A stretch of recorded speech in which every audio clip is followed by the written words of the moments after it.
J'ai vu le film Cop en DVD et voilà ce que j'en retiens. James Ellroy à l'écriture du livre avec une adaptation pas forcément fidèle à son histoire. Bien sûr, que voulez-vous, on est à Hollywood et c'est souvent le cas.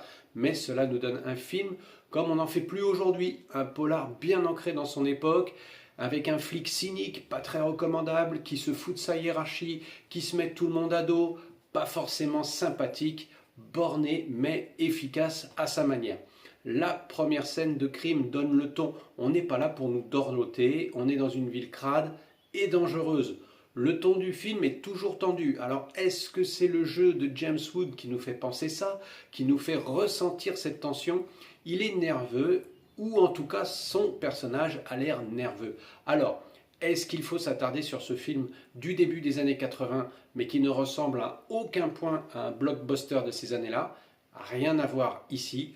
On est dans le viscéral, le glauque, et si le film prend des raccourcis ou des facilités avec des scènes où le flic en charge de l'enquête tire et tue sur une petite frappe sous prétexte d'un contrôle et qui s'en retourne tranquillement avec la fille qui accompagnait le dit voyou pour passer une gentille petite nuit, allons, monsieur les scénaristes, on aurait pu un peu épaissir le propos.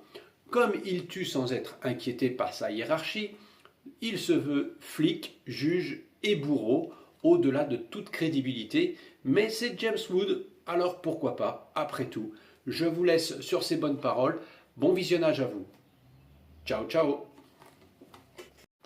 J'ai vu le film Cop en DVD et voilà ce que j'en retiens. James Ellroy à l'écriture du livre avec une adaptation pas forcément fidèle à son histoire. Bien sûr, que voulez-vous, on est à Hollywood et c'est souvent le cas.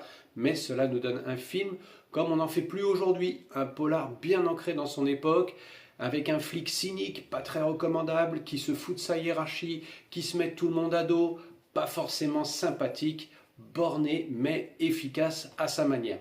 La première scène de crime donne le ton. On n'est pas là pour nous dorloter, on est dans une ville crade et dangereuse. Le ton du film est toujours tendu. Alors est-ce que c'est le jeu de James Wood qui nous fait penser ça, qui nous fait ressentir cette tension? Il est nerveux, ou en tout cas son personnage a l'air nerveux. Alors, est-ce qu'il faut s'attarder sur ce film du début des années 80, mais qui ne ressemble à aucun point à un blockbuster de ces années-là? Rien à voir ici.